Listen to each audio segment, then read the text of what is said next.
뭐야? 버스 왜 이렇게 안 와? 아이고, 허리야. 아유.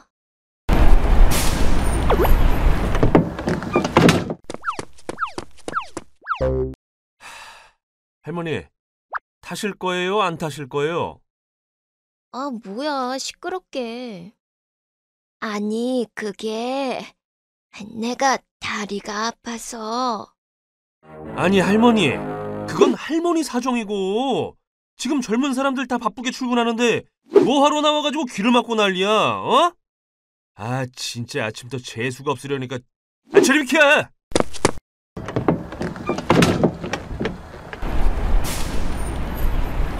에휴. 다리도 불편한 양반이 그냥 집에나 있지.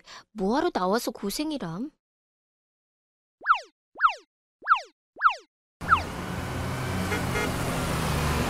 아까 그 할머니 말이야. 결국 버스 못 타고 그냥 댁에 가시던데. 뭐야? 누구? 어? 네가 할머니를 좀 도와드리지 그랬니? 뭐야? 꿈인가? 고양이가 말을 하잖아! 너 아까 그냥 집에나 계시는 게 낫겠다고 했니? 만약에 나중에 너한테 누가 나이 들었으니 어디 아무 데도 가지 말고 그냥 집에만 있으라고 하면 너는 그렇게 할래? 아니, 이 고양이 말하는 것 좀 보게. 남이사 무슨 상관이람? 네가 그 할머니였다고 생각해봐. 얼마나 힘드시겠어. 헐, 고양이 주제에 오지랖은. 그 할머니 나이 든 게 내 탓이야? 안 되겠군. 네가 직접 한번 늙어보면 알겠지.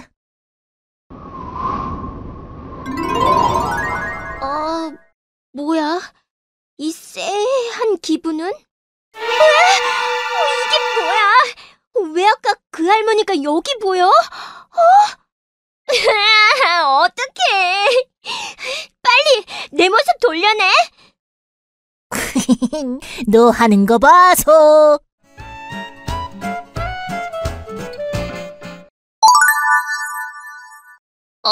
그나저나 왜 이렇게 갑자기 피곤한 거지? 온몸이 뻐근하고 다리에는 뭘 매달아 놓은 것처럼 무거운 게 아주 죽겠네. 그렇지. 나이가 들면 바뀌는 게 이 주름 같은 나이든 외모뿐만이 아니야. 노인이 되면 여러 가지 신체 기능이 저하되는데 뼈와 근육이 위축되면서 키가 줄어들고 등이 굽지. 또 폐활량이 줄어들고 흉부가 짧아지면서 숨이 차게 돼. 산소 공급이 젊을 때처럼 원활하게 잘 안 되니까. 그래서 그냥 걷기만 하는데도 이렇게 숨이 가쁘고 힘든 거구나. 그래서 나이가 들면 운동 기능도 떨어지고 신체 활동도 어려워지는 거야. 아까 그 할머니가 왜 그렇게 힘들어 하셨는지 알겠니? 몰라.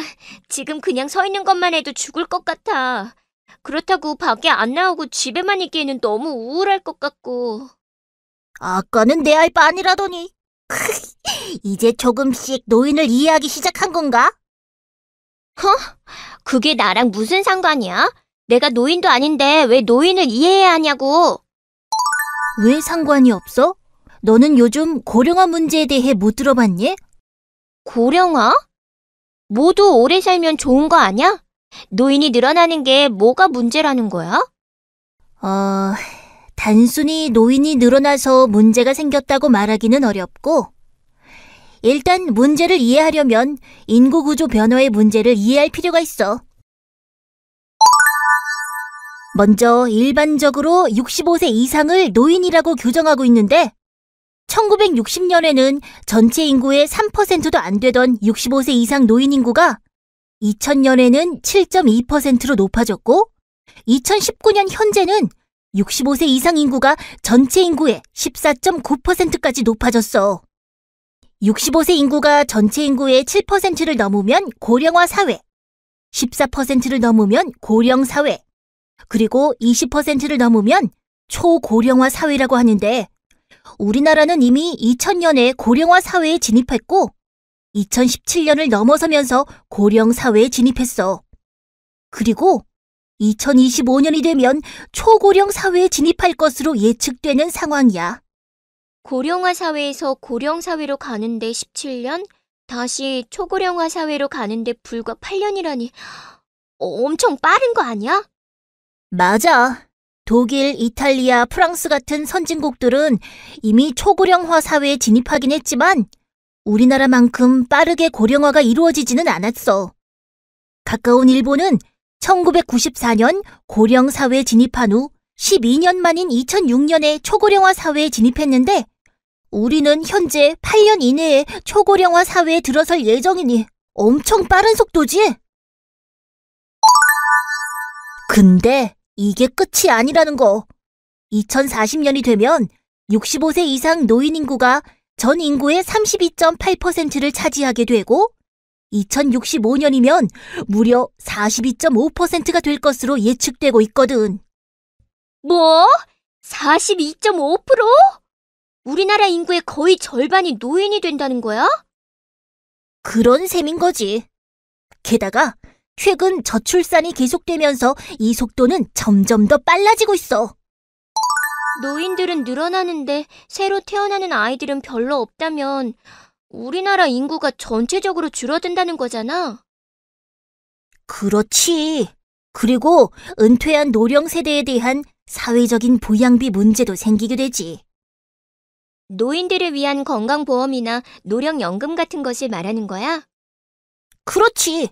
경제활동에 종사하는 생산 가능 인구가 줄어들면서 상대적으로 늘어난 노인들에 대한 부양 부담이 점점 높아지는 거지.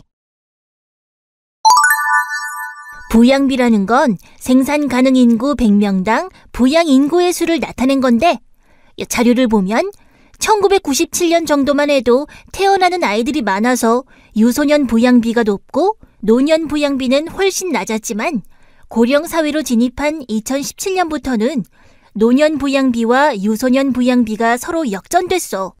이 추세로 고령화가 계속되면 2067년에는 생산 가능 인구 100명당 102.4명의 노인을 부양해야 하는 시점이 찾아오게 된다는 거야. 아무리 경제가 발전해도 그건 좀 힘들지 않을까? 맞아. 그러니까 이게 국가적으로 큰 문제가 된다는 거야. 그런데 왜 노인 개인의 부양 문제를 우리 모두가 대처해야 돼? 노인들이 직접 일을 해서 돈을 벌면 되잖아. 너 지금 그 할머니 몸을 하고 젊었을 때처럼 일할 수 있을 것 같니?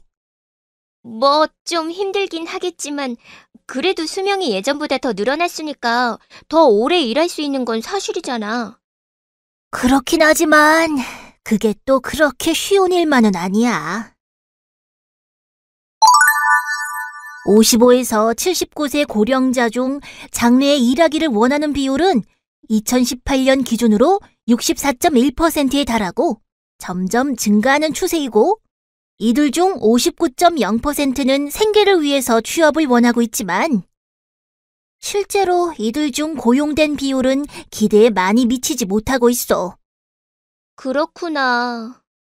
어떤 일자리에 근로하고 있는지도 중요한데 2017년 노인 실태조사에 따르면 경제활동에 참여하고 있는 노인 대부분이 청소, 경비, 음식 판매 같은 단순 노무나 농림어업에 종사하고 있다고 해.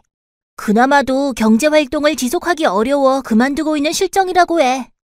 노인의 건강 상태를 고려하면 오랫동안 일을 하기에 무리가 있고 낮은 급여 수준이나 열악한 근로 환경 등이 노인의 경제활동을 어렵게 만들고 있는 거지. 아, 노인들이 안정적으로 수익을 얻을 수 있는 일을 한다는 것도 결코 쉬운 일이 아니네. 그럼 결국 젊은 사람들이 세금을 열심히 내서 노인들의 노후를 보장해줘야 한다는 말인 거야? 그런 셈이지. 고령화에 따른 세금 부담에 대한 우려로 인해서 젊은 세대들과 노인 세대 간의 갈등이 심화되며 사회적 문제가 되고 있어. 아무래도 그럴 수밖에 없잖아. 지금 내가 벌어서 노인들 부양해도 나중에 내가 늙으면 또 젊은 사람들이 부족해지니 정작 내 노후는 어찌 될지 모르는 건데. 이래서 사람들이 인터넷에서 연금충이다 노스라치다 하는 거구나. 이제 알았네. 우와, 너 그런 나쁜 말들은 대체 어디서 배웠니? 왜? 아무래도 노인들이 잘못하니까 그런 말도 듣는 거 아니겠어? 지하철 같은 공공장소에서 할머니들이 얼마나 시끄럽게 떠드는지 알아? 매너도 없지. 오죽하면 할매미라고 하겠어? 물론 그런 분들도 계실 수 있지만 전체를 몰아서 부정적으로 단정 짓는 건 차별이고 혐오에 해당하는 거야. 그런 차별적인 생각과 편견이 노인 학대로까지 이어질 수 있다는 생각 안 해봤니? 노인 학대? 야, 내가 무슨 그렇게까지 사람을 나쁘게 몰아가고 그래. 그리고 뭐 이런 생각을 나만 하는 줄 알아? 아이고, 그래. 너만 그런 건 아니지. 실제로 많은 우리나라의 청년들이 노인에 대해 안 좋은 인식을 갖고 있는 게 현실이니까. 노인 일자리 증가로 인한 청년 일자리 감소나 노인 복지 확대로 인한 세금 부담 등 같은 구체적인 문제와 관련된 갈등도 있지만 노인과 대화가 잘 통하지 않는다는 등 여러 가지 세대 갈등 요인이 있고 이런 문제가 사회 문제로까지 이어지고 있어. 그래, 세대 갈등 해결이 필요하지. 그렇다고 젊은 세대가 무조건 참고 이해하는 건 아니잖아. 그래, 물론 그렇지. 그런데 생각해봐. 누구나 나이가 들면 노인이 되게 되어 있어. 지금 너한테 누가 할매미라고 욕하면 좋겠니? 뭐? 나 할머니 아니라고. 왜 이래? 알게 뭐야? 지금 네 모습은 영락없는 할머니인걸. 빨리 내 모습 돌려놓으라고. 상상이 잘 안 되면 네 부모님이 더 나이 드신 후를 생각해봐. 너희 어머니한테 누가 할매미라고 하면 어쩔래? 나 이런 싸가지 없는 지금은 다른 노인의 문제이지만 시간이 지나면 내 부모, 그리고 더 시간이 지나면 결국 내 문제가 되는 게 바로 지금 우리가 노인 문제라고 부르는 사회 문제의 본질이야. 과연 지금 노인들에게만 해당되는 문제라고 할 수 있을까? 너랑은 정말 상관없는 문제이니? 듣고 보니 그렇네. 그래. 그렇기 때문에 우리는 노인들의 문제가 아니라 우리 모두의 문제, 즉 사회적으로 함께 고민해야 할 문제로 다루어야 하는 거야. 그래, 좋아. 그럼 대체 뭘 고민해야 하는 거지? 차차 함께 알아보자.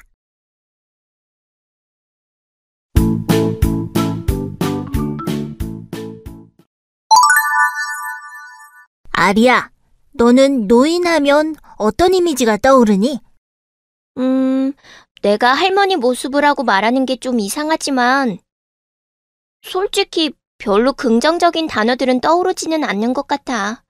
나중에 노인이 될 생각을 하니 암울하기도 하고.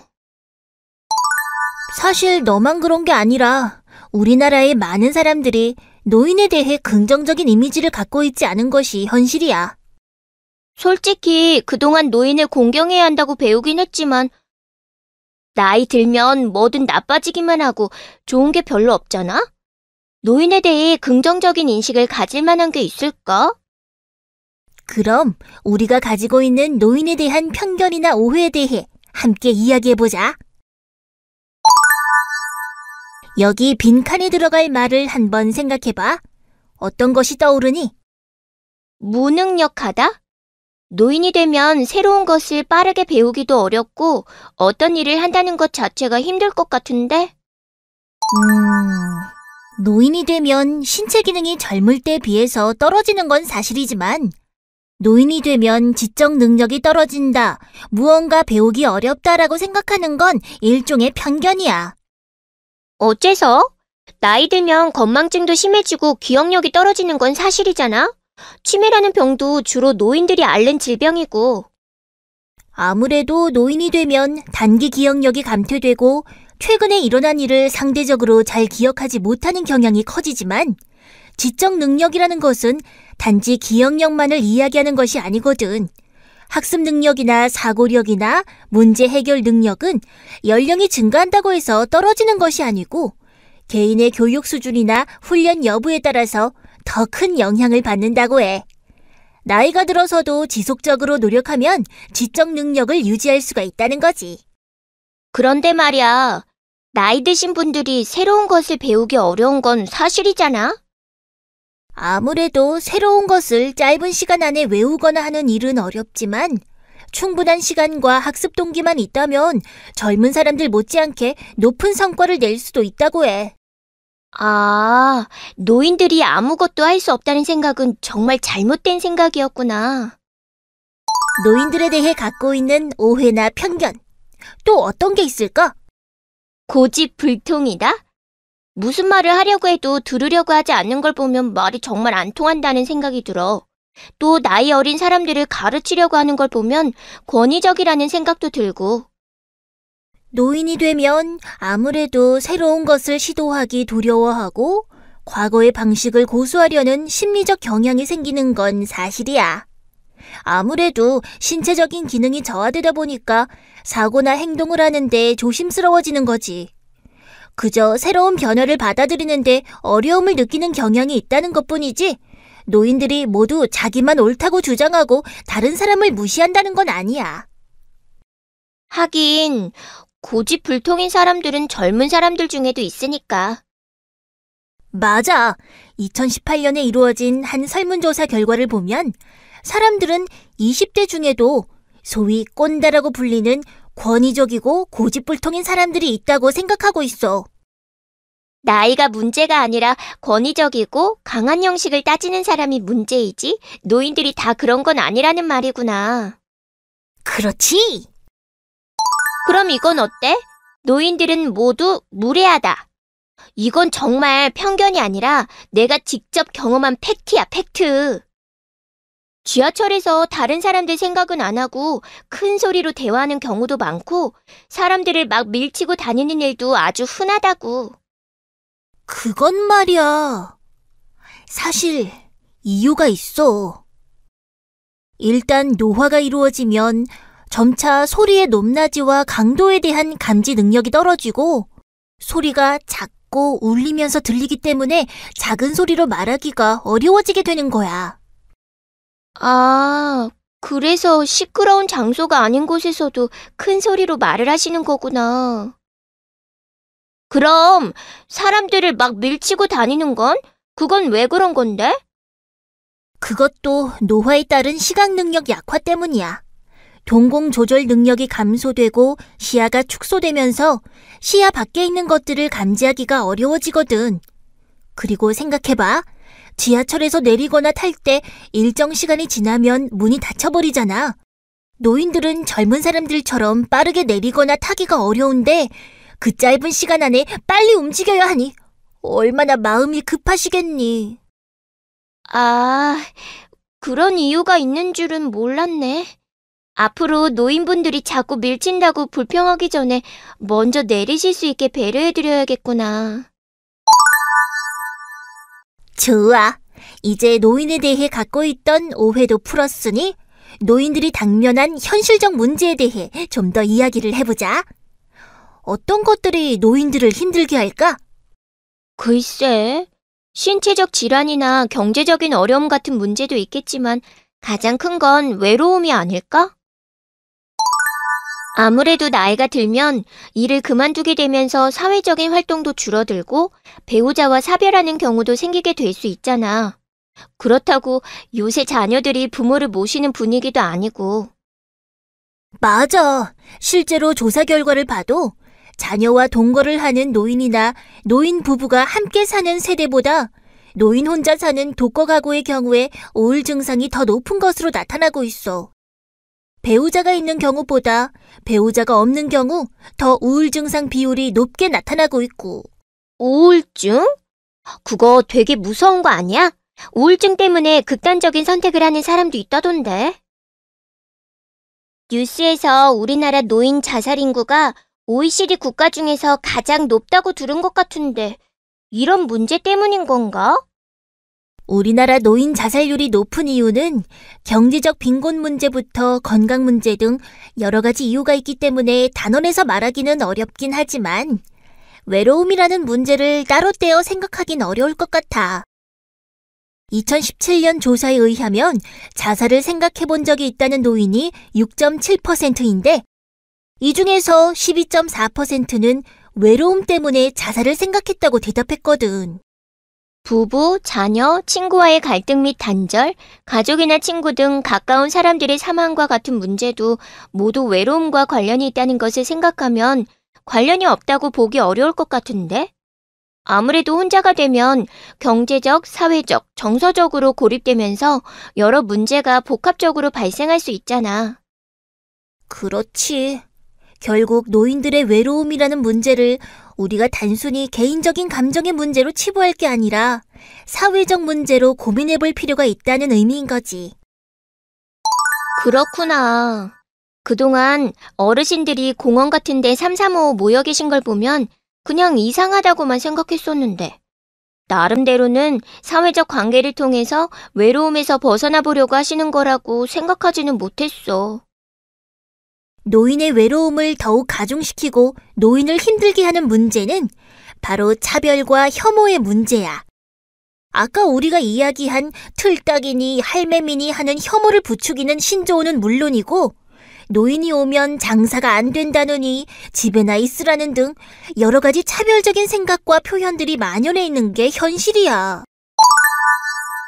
비하 발언이나 혐오 표현이 무서운 이유는 이런 것들이 사회 전반적인 의식으로 자리 잡을 경우 극단적으로는 폭력으로까지 이어질 수 있기 때문이야.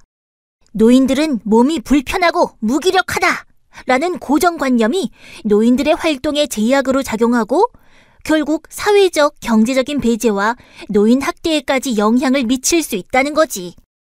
노인이라는 이유만으로 이렇게 차별받는 건 명백한 인권 침해나 사회적 폭력이라고 생각하지 않니? 아니, 내가 아까 할머니한테 집에나 계시라고 한 건 그런 것까지는 아니었는데 그저 사소한 말이라고 생각했는데 그런 말들이 증오와 차별, 폭력까지 이어질 수 있다고 생각하지는 못한 것 같아. 할머니께 죄송하고 부끄러워지네. 노인에 대한 오해, 편견, 그리고 차별화, 혐오적 표현이 노인 학대로까지 이어질 수 있다는 것 정말 무섭지 않니? 노인 학대라면 노인들을 막 때리는 걸 말하는 거야? 학대가 반드시 물리적인 폭력만 이야기하는 건 아니야.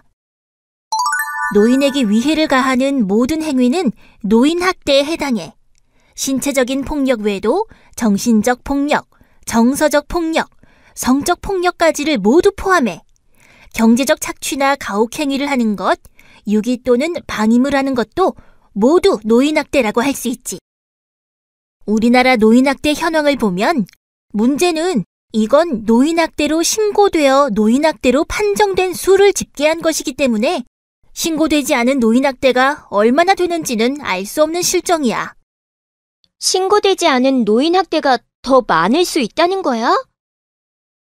노인학대 발생 장소를 보면 가정 내에서 발생하는 경우가 많고 그 외에도 생활시설이나 이용시설, 병원, 공공장소 등에서 다양한 곳에서 노인학대가 발생하고 있어. 생각보다 우리 주변의 곳곳에서 노인학대가 일어나고 있구나. 그런데 학대 발생 장소가 가정 내라면 가족에 의해 노인학대가 발생한다는 거야?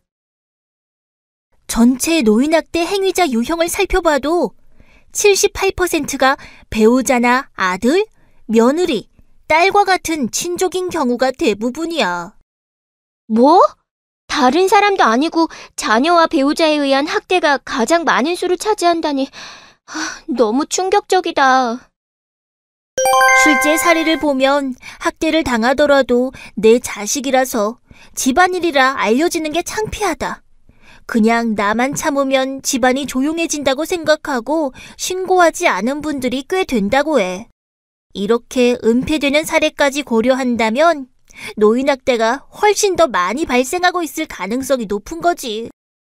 일반적으로 노인학대 유형은 중복되어 발생하는데 이 중 가장 많은 학대 유형은 바로 정서적 학대와 신체적 학대야. 2018년 노인학대 사례 중 신체적 학대가 3,046건, 정서적 학대가 2,508건 발생했고, 다른 유형의 학대와 비교해 볼 때 발생이 매우 높다는 걸 알 수 있어. 노인이 되면 그저 아프고 힘들다고만 생각했지, 이렇게 큰 고통을 겪고 있다고는 생각하지 못했는데. 지금이라도 알게 되었으니 이제 우리가 어떻게 이러한 문제를 함께 해결할 수 있을지 알아볼까?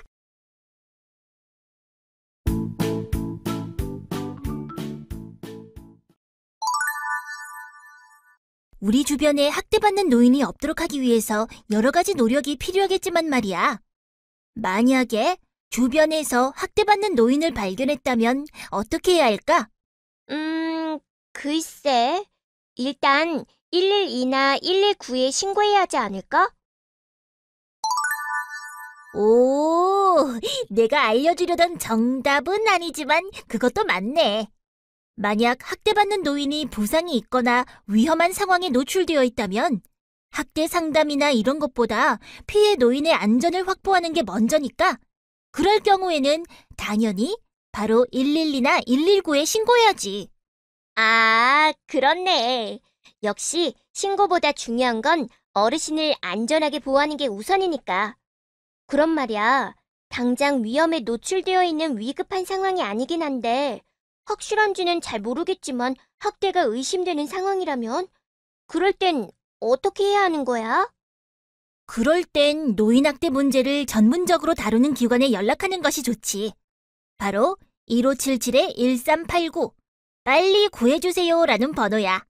전국 어디서나 1577-1389로 신고하면 신고자가 있는 지역의 관할 노인보호 전문기관으로 연결해 24시간 언제든 전문 상담원이 상담 신고를 진행하고 있어.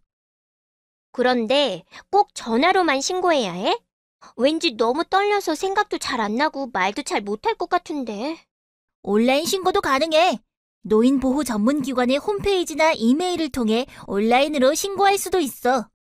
뿐만 아니라 직접 기관을 방문해서 얼굴을 보면서 상담을 하는 방법도 있지. 그런데 노인에게 위해를 가하는 상황을 직접 목격했다면 확실한데 그게 아니라면 학대인지 애매할 때가 더 많을 것 같은데 말이야. 알고 보니 그냥 가족끼리의 문제일 수도 있는 거고? 애매하지 않나? 괜히 잘못 의심했다가 남의 집 문제에 참견하는 꼴이 될 수도 있고 말이야. 물론 직접 판단하기 애매한 경우도 많을 거야. 게다가 이런 일이 보통 가정 내에서 이루어지는 경우가 많은데 여전히 우리 사회에서는 집안에서 일어난 일은 가족이 알아서 해결해야 할 문제라고 치부하는 경우가 많으니까 학대당하는 당사자인 노인도 그래도 내 자식, 그래도 내 가족이라는 생각 때문에 학대 사실을 숨기고 참으려는 경우도 많고 가정 말고 시설의 경우도 마찬가지인데 2018년 노인복지시설 노인인권실태조사에 따르면 시설장의 92%, 시설 직원의 45%가 신고할 만큼 심각하다고 생각하지 않았기 때문에 노인학대를 의심하고도 신고하지 않은 것으로 나타났거든. 뭐? 그냥 의심만 하고 말았다는 거야? 어떻게 그럴 수가 있어? 글쎄, 아무래도 이게 노인학대 행위가 맞는지 정확히 판단하는 게 어려워서 그런 게 아니었을까 싶긴 한데. 그런데 그 노인이 실제로 학대를 당하고 있었다고 생각해봐. 그렇다면 얼마나 심각한 상황이니? 그런데 조금 의심스럽긴 해도 학대까지는 아닌 것 같아.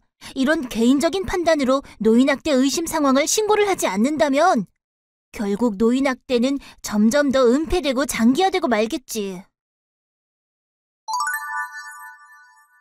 그런데 그냥 무조건 의심된다고 신고하기보다는 어떤 경우가 노인학대에 해당하는지 알아볼 수 있어야 신고도 할 수 있을 것 같은데. 그렇지. 어떤 경우가 노인학대인지 그리고 어떤 경우에 노인학대를 의심해 볼 수 있는지 노인학대의 유형과 징후에 대해 설명해 줄게. 노인학대는 신체적 학대, 정서적 학대, 성적 학대, 경제적 학대, 방임, 자기방임, 유기 등으로 나타나는데 대부분은 여러 유형의 학대가 중복적으로 이루어지는 경우가 많아. 먼저 신체적 학대는 물리적인 힘, 또는 도구를 이용해 노인에게 신체적 혹은 정신적 손상, 고통, 장애를 유발시키는 행위를 말하는 거야. 신체 구타, 억압, 강제로 가두거나 통제, 생존 유지를 위한 식사, 장치, 약물 등을 단절하는 것, 약물 및 주사를 강제 복용, 투입하는 것, 강제 노동 등이 대표적인 행위를 할 수 있어. 만약 노인의 몸에 치료받지 못한 상처나 부상 등이 있거나 머리카락이 뽑힌 흔적, 머리 부분에 출혈이나 묶인 흔적 등이 신체에 있고 위축감이나 두려움, 심한 불안 증세를 보인다면 신체적 학대를 의심해 볼 수 있지. 아무래도 상처 같은 건 눈에 쉽게 보이는 거니까 평소에 주변 어르신의 관심을 좀 기울인다면 비교적 쉽게 알아볼 수 있을 것 같네. 그렇지. 다음으로 정서적 학대는 비난, 모욕, 위협, 협박 등의 언어 및 비언어적 행위를 통하여 노인에게 정서적 고통을 주는 행위를 말하는데 욕설을 퍼붓는다거나 고함을 지른다거나 노인을 무시하고 비난하는 행위, 수치감을 주는 모욕적인 말을 하는 경우 등이 대표적이야. 그런데 정서적 학대는 신체적 학대처럼 눈에 띄는 게 아니잖아. 정서적 학대를 당했는지 어떻게 알아볼 수 있어? 정서적 학대는 심리적인 불안이나 정서적 고통으로 인해 더욱 다양한 징후를 나타내기도 해. 무반응 또는 무표정한 모습이거나 잠을 못 자거나 안절부절 못하고 무언가 말하기를 꺼려하거나 주저하는 모습을 보이면서도 한편으로는 흥분하거나 화가 난 분노의 모습을 보이기도 하지. 또 극단적인 행동이나 히스테리를 보이기도 하고 가족 또는 보호자와 대화가 거의 없거나 눈치를 보기도 하지. 그렇구나. 주변에 노인이 있는 집에서 다툼이나 욕설, 큰 소리가 자주 들리면 잘 관찰해 볼 필요가 있겠네. 다음으로 성적 학대는 성적 수치심 유발 행위 및 성폭력 등 노인의 의사에 반하여 강제적으로 행하는 모든 성적 행위를 의미하는데 성폭행 같은 행위는 물론이고 노인에게 성적 수치심과 굴욕감을 줄 수 있는 언행도 성적 학대에 해당해. 또 노인이 판단 능력이 부족하다고 해서 사람들이 보는 앞에서 목욕을 시키거나 옷을 갈아입히는 등 성적 수치심을 느끼게 하는 경우도 모두 성적 학대야. 한 요양병원 복도에서 80대 노인의 하반신을 노출한 채 기저귀를 교체한 사건이 신고된 적이 있었는데 이 경우도 법원에서 당연히 성적 학대에 해당한다고 판결했지. 노인이 직접적으로 의사표현을 할 수 없다고 하더라도 충분히 수치심을 느낄 수 있는 상황인 것 같아. 그런데 말이야, 솔직히 성적인 문제는 다들 수치스럽다며 숨기려고 하잖아. 젊은 사람들도 말하기 어려운데 노인들은 더 발견하기 어렵지 않을까? 일단 노인이 걷거나 앉을 때 어려움을 보이거나 성병에 걸린 경우, 속옷이 찢어져 있거나 성기나 항문 부위 주변에 타박상이 있거나 하혈을 하는 경우에는 성적 학대를 의심해 볼 수 있어. 이런 물리적인 징후가 아니라 정서적 징후도 나타나는데 특정 유형의 사람들에 대한 두려움을 보이는 것 등이 성적 학대의 징후라고 할 수 있어. 성희롱에 대한 불쾌감을 주변 사람들에게 말하거나 표현하는 경우도 성적 학대를 의심해 볼 수 있지. 다음으로는 경제적 학대야. 경제적 학대는 노인의 의사에 반하여 노인으로부터 재산 또는 권리를 빼앗아가는 행위로 경제적 착취, 재산에 관한 법률 권리 위반, 경제적 권리와 관련된 의사결정에서의 통제 등을 하는 행위를 말해. 예를 들어 노인의 허락 없이 재산을 증여하거나 노인의 허락 없이 명의를 도용해 계약을 하는 경우, 유언장을 허위로 작성하거나 수정하는 경우, 노인의 연금이나 임대료 등을 가로채는 등이 여기에 해당해. 그런데 자녀에게 재산을 정말 증여한 것일 수도 있잖아. 경제적 학대가 이루어졌는지는 어떻게 알아볼 수 있어? 사실 노인들 자신도 자녀에게 재산을 증여하거나 용돈을 준다는 생각으로 인해 경제적 학대를 당했다고 인지조차 못하는 경우가 많은 게 사실이니까. 일단 노인이 생활에 필요한 본인의 돈을 마음대로 쓰지 못하게 하거나 사기나 강압, 부당한 위력으로 유언장이나 계약서, 위임장 등의 서명을 허위로 작성, 변조한 경우가 발견된다면 1차적으로 경제적 착취를 당하고 있다고 생각해 볼 수 있을 거야. 또 노인의 재산이 갑자기 타인의 명의로 전환되었다거나 은행 계좌에 뭔가 부적절한 거래가 포착되는 경우가 있는 경우도 경제적 학대를 의심해 볼 수 있어. 노인의 허락 없이 노인의 재산을 임의로 사용하거나 결정을 통제하는 경우가 주로 경제적 학대에 해당되는구나. 그럼 방임은 뭐야? 방임도 노인 학대의 일종이야. 보호자 또는 부양 의무자로서 책임이나 의무를 거부하거나 제대로 이행하지 않거나 혹은 포기하는 행위를 방임이라고 하는데, 경제적 능력이 없는 노인의 기본적 생존을 위한 생활비를 지원하지 않거나 중단하는 것, 스스로 식사하기 힘든 노인의 의식주 등 일상생활 관련 보호를 제공하지 않는 것, 노인에게 필요한 의료적 처치를 제공하지 않거나 거부, 방해 혹은 소홀히 하는 경우 등이 모두 방임에 해당돼. 거동이 불편한 노인을 돌보지 않는다면 아무래도 위생 상태나 영양 상태 같은 걸로 알아볼 수 있지 않을까? 맞아. 만약 대소변 냄새나 악취, 염증, 욕창 등이 그대로 방치된 상태로 있거나 머리, 수염, 손톱 등이 정돈되어 있지 않고 세탁되지 않은 옷을 입고 있는 등 신변 처리가 안 된 상태가 대표적인 방임 학대의 징후야. 식사를 챙기지 않아 영양실조나 탈수 상태인 경우 학대를 받고 있다고 의심해 볼 수 있어. 그런데 보호자나 부양 의무자가 노인을 방임하는 경우도 있지만, 노인 스스로가 최소한의 자기보호 관련 행위를 포기하여 심신이 위험한 상황이나 사망에 이르는 경우도 있어. 이런 걸 자기 방임이라고 해. 아, 방임과 차이가 뭐야? 방임이 보호자 또는 부양 의무자가 그에 따른 책임이나 의무를 거부하거나 불이행해서 노인에게 의식주 및 의료를 적절하게 제공하지 않는 행위라면, 자기 방임은 노인 스스로가 최소한의 자기보호 관련 행위를 포기하는 경우를 말하는 거야. 스스로 식사를 할 수 있는 상황인데도 음식물을 섭취하지 않는다거나 필요한 치료나 약 복용을 포기하는 경우 같은 걸 말하는 거구나. 그렇지. 마지막으로 6위는 보호자 또는 부양 의무자가 노인을 버리는 행위로, 노인을 시설 입소시킨 후 보호자가 연락 두절하거나 낯선 장소에 노인을 버리는 행위가 대표적이야. 이거 완전 현대판 고려장 아니야?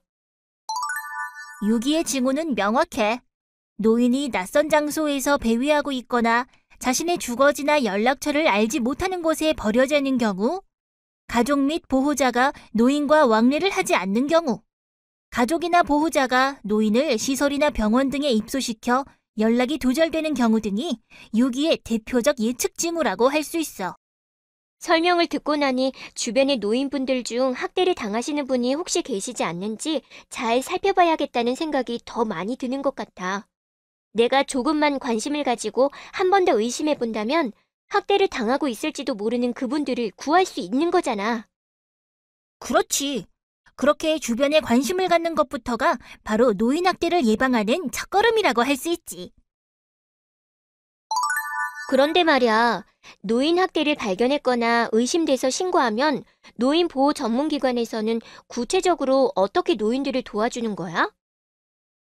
노인보호 전문기관은 노인복지법 제39조의 5에 따라 노인학대 예방을 위해 설치한 기관으로 2019년 기준 중앙노인보호 전문기관 1개, 지역 노인보호 전문기관은 33개로 총 34개의 노인보호 전문기관이 설치되어 있어. 노인보호 전문기관으로 의심 사례가 신고 접수, 상담 요청되면 전문 상담원이 학대 상황을 파악해 그 다음 현장에 방문하여 구체적인 학대 사례를 조사하고 노인 학대 여부를 판정하는 거지.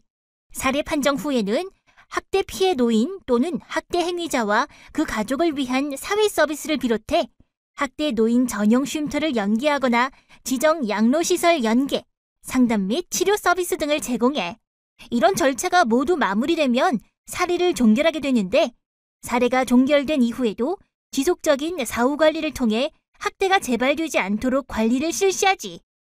와, 생각보다 더 체계적으로 학대 피해 노인을 보호할 수 있도록 되어 있구나.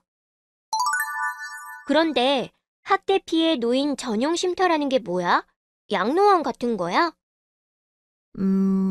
양로원은 의지할 곳이 없는 노인들을 수용하여 보호하는 복지시설을 말하는 거고, 학대 피해 노인 전용 쉼터는 학대를 받은 피해 노인의 심신치유 프로그램을 제공하기 위해 설치된 보호시설을 말하는 거야. 현행 노인복지법에 따라 2019년 기준 전국에 18개 학대 피해 노인 전용 쉼터가 설치되어 있는데, 노인학대로 판정받은 경우 건강검진 등의 절차를 거쳐 최대 6개월까지 쉼터에 입소할 수 있어.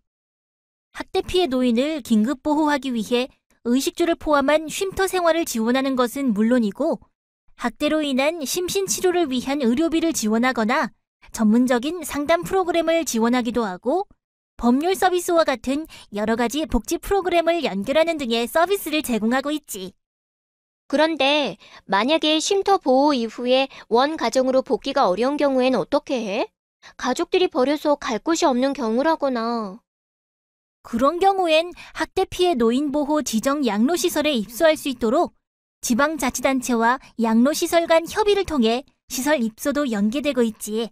다만 학대 피해 노인 전용 쉼터는 치매 등의 질환으로 전문적인 돌봄이 필요하거나 학대 피해 노인이 아닌 노숙인의 경우는 입소가 불가능해. 노인보호 전문기관에서는 학대 사례 개입 시 학대 피해 노인뿐 아니라 학대 행위자와 그 가족을 위한 개인 및 상담도 진행하고 있어.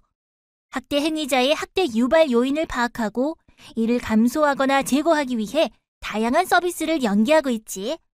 아니, 노인 학대라는 범죄를 저질렀는데도 학대 행위자에 대해서 대체 뭘 해준다는 거야? 학대 피해 노인을 안전하게 보호하는 것도 필요하지만 학대가 다시 발생하지 않도록 하는 것이 가장 중요해. 그래서 학대 행위자에게 상담이나 복지 서비스 등을 다양하게 제공하고 재발 방지를 위한 교육도 하는 거야. 아, 그렇구나. 또다시 학대가 발생하지 말란 법은 없으니까. 단순히 겉으로 드러난 문제가 아니라 근본적인 문제를 해결하기 위해 다양한 노력을 하는 거지. 그렇구나. 노인보호 전문기관에서 하는 일이 정말 많네. 맞아. 하지만 이런 일들이 노인보호 전문기관에서 이루어지려면 반드시 먼저 이루어져야 하는 일이 있어.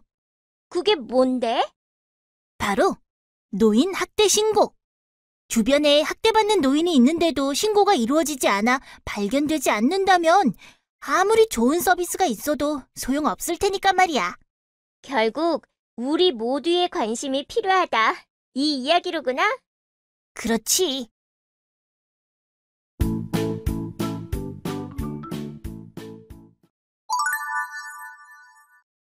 그런데 말이야. 어? 왜?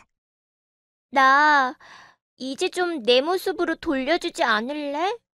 나 진짜 반성 많이 했다고. 할머니, 할아버지들이 얼마나 힘드신지도 이해하게 됐고, 노인학대 문제가 심각하다는 것도 충분히 이해했고 말이야. 그래? 정말이야?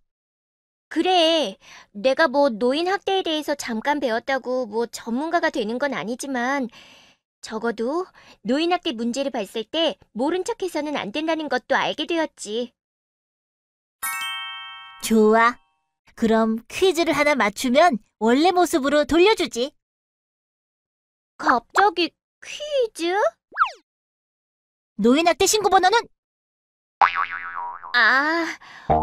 1577에 13, 땡땡땡! 안 되겠네. 이것도 기억 못하고. 야, 갑자기 돌발 퀴즈를 내는 게 어딨어. 그리고 번호야 인터넷으로 검색해봐도 되는 거 아니야? 치사하게. 중요한 건 말이야. 그 번호를 외우고 못 외우고가 아니라 평소에 학대받는 노인들에게 관심을 갖고 노인학대가 의심될 때 적극적으로 신고를 하려는 이 마음가짐. 마음가짐 아니겠니? 안 보이니? 그래. 뭐 그건 그렇지. 이제 생각났다. 1577-1389 맞지? 성공. 그런데 말이야, 그냥 전화해서 여기 노인학대가 의심됩니다. 빨리 와주세요. 하고 말만 하면 되는 건가? 뭐라고 말해야 돼? 일단 신고 전화를 하면 전문 상담원이 차근차근 필요한 학대 내용이나 학대 노인의 현재 상황 등을 물어보면서 상담을 하니까 너무 어려워할 것 없어. 그래도 신고할 때 어떤 내용을 물어보는지 미리 알아두면 좀 더 정확하게 신고할 수 있지 않을까? 이야, 생각보다 세심한데? 우선 신고 전화를 하면 신고자의 인적 사항이랑 학대 피해 노인과의 관계를 물어보고 학대 또는 학대 의심 사실을 어떻게 알게 되었는지에 대해 물어볼 거야. 그리고는 학대 피해 노인이 구체적으로 어떤 상황인지, 그러니까 지금 위험한 상황이라 긴급하게 분리보호가 필요한지, 노인의 심신 상태가 위급한 상황이 아닌지 이런 것들을 파악하고 나서 학대 피해 노인 인적 사항과 학대 행위자 관련 정보에 대해서도 확인을 하게 돼. 그리고 학대 유형이 무엇인지 혹은 학대의 심각성과 목격 일시, 장소 등 구체적인 정보를 제공하는 것이 좋겠지만 그렇지 않은 경우 본인이 알고 있는 만큼 이야기하면 돼. 그리고 만약 시설에서 노인 학대가 일어난 상황이라면 시설과 관련한 정보도 파악하게 돼. 이 경우 시설 관리나 운영상의 문제인지, 시설 종사자의 문제인지, 이용자 간의 문제인지 등 시설과 관련된 정보도 자세하게 제공하면 노인보호 전문기관에서 학대 의심 사례를 접수할 때 사례의 심각성과 응급성을 파악하는 데 훨씬 도움이 될 수 있어. 그런데 말이야, 아까 전화 신고를 할 때 신고자 인적 사항도 물어본다고 했잖아. 반드시 신고할 때 내 인적 사항을 밝혀야 하는 거야? 물론 인터넷으로 신고하면 익명으로도 가능하겠지만 긴급한 상황에서도 인터넷으로 신고를 할 수는 없잖아. 아, 물론 그렇지. 근데 만약에 말이야, 괜히 남의 일에 참견했다가 나중에 내가 신고한 게 알려져서 내가 불이익을 당하게 될 수도 있잖아. 그럼 어떻게 해? 뭐야 너, 그새 마음이 바뀐 거야? 안 되겠네. 원래 모습으로 바꿔준다는 거 취소. 아니, 얘는 무슨... 현실적으로 생각해보면 그렇다는 거지. 만약 내가 시설에서 일하는 사람이라면 더 못할 것 같은데? 신고했다는 사실이 알려져서 직장에서 따돌림이나 해고를 당하기라도 하면 어떻게 해? 노. 그럴 일은 절대 없으니 걱정할 필요 없어. 신고인의 신분 보장은 노인복지법으로 정해져 있어. 신고자의 신분 노출 역시 당연히 못하게 되어 있고, 이를 위반하면 1년 이하의 징역 또는 1천만 원 이하의 벌금에 처하도록 되어 있거든.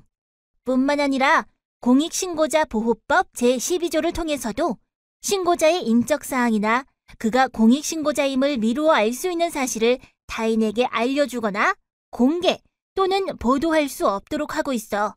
신고자가 동의하지 않았는데도 신고자 인적사항이나 신고 내용을 공개한 경우 5년 이하의 징역 또는 5천만 원 이하의 벌금에 처할 수 있고, 신고자의 불이익 조치를 취할 경우엔 3년 이하의 징역이나 3천만 원 이하의 벌금에 처할 수 있도록 하고 있어. 아, 다행이다. 그렇다면 내가 완전 안심하고 신고할 수 있지. 약속할게. 나 김아리는 노인학대를 발견했을 때 절대 모른 척하지 않고 반드시 적극적으로 신고하겠습니다. 오케이, 좋았어. 약속하는 거다. 이제야 살 것 같네. 방금 전까지는 서 있기조차도 힘들었는데. 버스나 지하철에서 어르신들 뵈면 이제 꼭 양보해드려야겠어. 그런 생각까지 하고 대견하네. 당연하지. 내가 말을 안 해서 그렇지. 사실 노인과 관련된 문제에 대해 엄청 관심이 많다고. 얼마 전에 노인학대 신고 건수가 증가하고 있다는 것도 알고 있는 걸 신문에서 봤어. 그런데 매년 이렇게 신고 건수가 높아진다는 건 노인학대 문제가 잘 해결되고 있다는 긍정적인 신호 아니야? 그래. 네 말대로 노인학대 신고율은 매해 조금씩 높아지고 있는 건 사실이야. 그런데 말이야, 65세 이상 노인 인구 전체를 놓고 보면 겨우 1000명당 2건 정도에 불과한 수준이야. 실제로 노인학대가 그 정도 수준이면 다행이지만 노인 인구가 점점 늘어나고 있다는 사실을 생각해보면 신고율이 좀 더 높아질 필요가 있다는 거구나. 그렇지. 그럼 아예 전 국민이 반드시 노인학대 신고를 하도록 법으로 의무화하면 어때? 노인학대 신고가 물론 중요하지만 전 국민에게 강제하는 건 좀 무리가 있지. 하지만 법에서 노인학대를 발견했을 때 반드시 신고를 해야 하는 사람들을 정해놓고 있는데 이들을 노인학대 신고 의무자라고 해. 이들은 직무상 65세 이상의 사람에 대한 노인학대를 알게 되었을 때 반드시 노인보호 전문기관 또는 수사기관에 신고하도록 되어 있어. 이를 위반하여 신고를 하지 않는 사람에게는 500만 원의 과태료를 부과할 수 있도록 법으로 정해두고 있지. 구체적으로 어떤 사람들이 노인학대 신고 의무자에 해당하는 거야?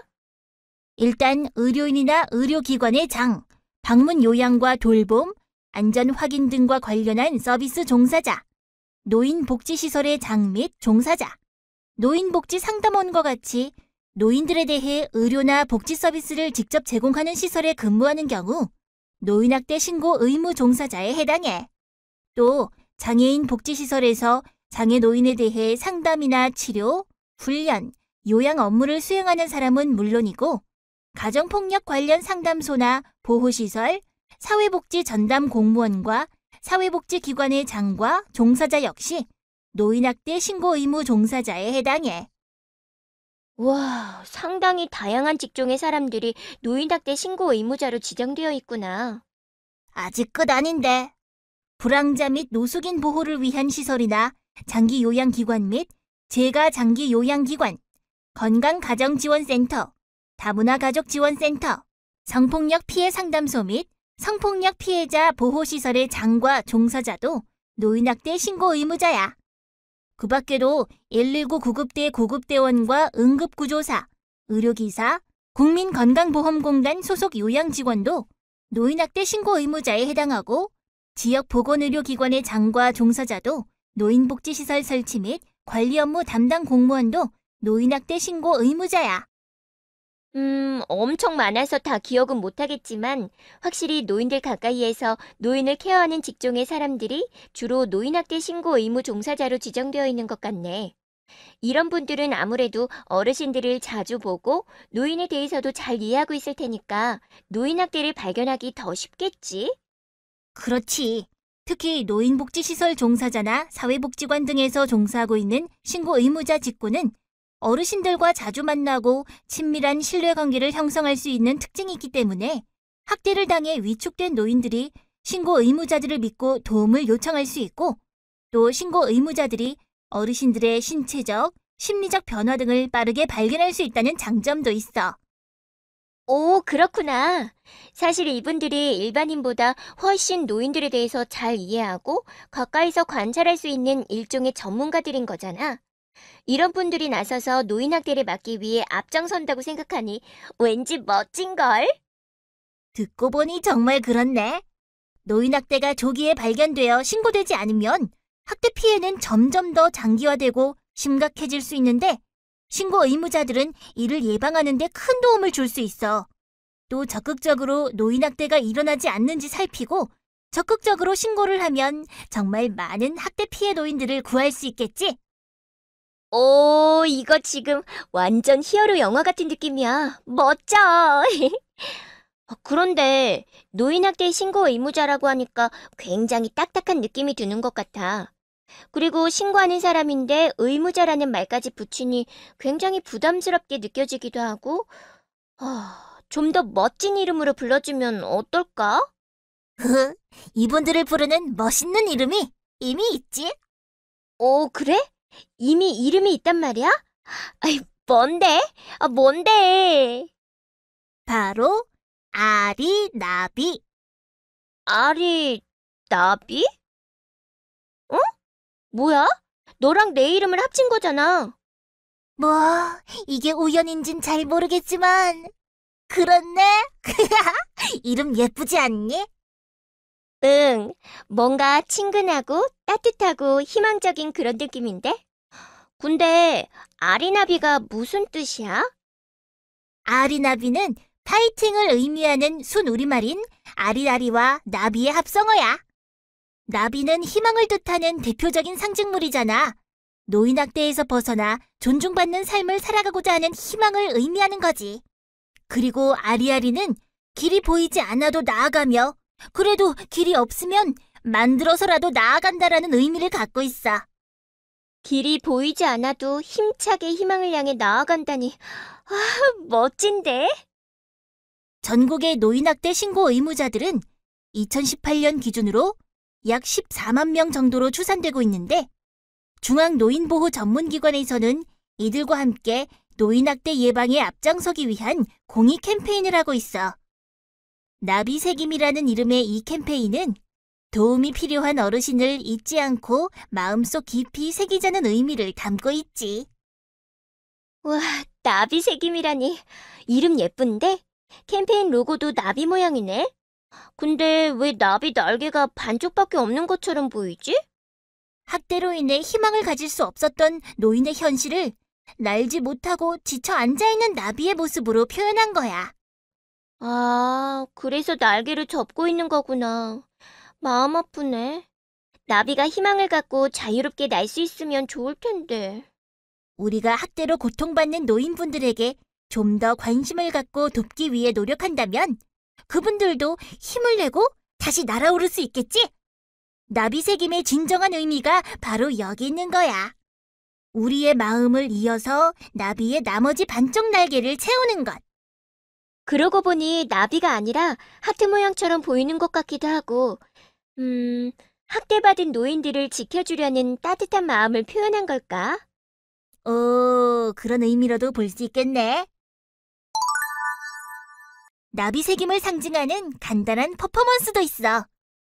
이렇게 오른손 손바닥으로 심장 있는 곳을 턱턱 2번 치는 거거든.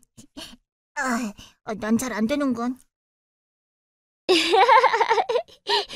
이렇게 오른손을 펴서 손바닥으로 심장이 있는 곳을 툭툭. 내가 노인학대를 막는 신고 의무자라는 것을 마음속에 새긴다. 그리고 도움이 필요한 어르신을 잊지 않고 마음에 새긴다는 의지를 보여주기 위한 행동이야. 우와, 정말 멋있는데? 나도 이번 기회에 노인학대 문제에 대해 알게 되었으니 아리나비가 되고 싶은데, 아리나비는 신고 의무자에 해당하는 사람들만 할 수 있는 거지? 그렇지 않아. 아리나비의 활동은 단순히 노인학대를 신고하려는 행위 자체에 있는 게 아니야. 학대받는 노인을 발견하거나 학대가 의심되는 노인에 대해 관심을 기울이는 작은 행동 하나하나가 노인학대가 심화되는 것을 막고 더 나아가 노인학대를 사전에 예방할 수 있도록 해주는 거니까. 그런 의미에서 우리 모두가 아리나비라는 마음으로 노인학대 문제에 관심을 갖고 노력해야 한다는 필요성을 알리기 위해 만들어지게 된 거야. 그러니 누구나 아리나비가 될 수 있는 거지. 좋아. 오늘부터 나도 명예 아리나비가 되어서 나비새김 캠페인에 앞장설 거야. 전국에 있는 한 사람 한 사람이 모두 나비새김의 의미를 기억하고 학대받는 어르신들이 없도록 관심과 배려를 기울이면 결국 노인학대 문제도 사라지게 되지 않을까? 내 행동 하나는 그저 보잘것없지만 나비 효과처럼 큰 변화를 일으킬 수도 있는 거잖아. 우와, 김아리, 그런 생각을 하다니 정말 대단한데.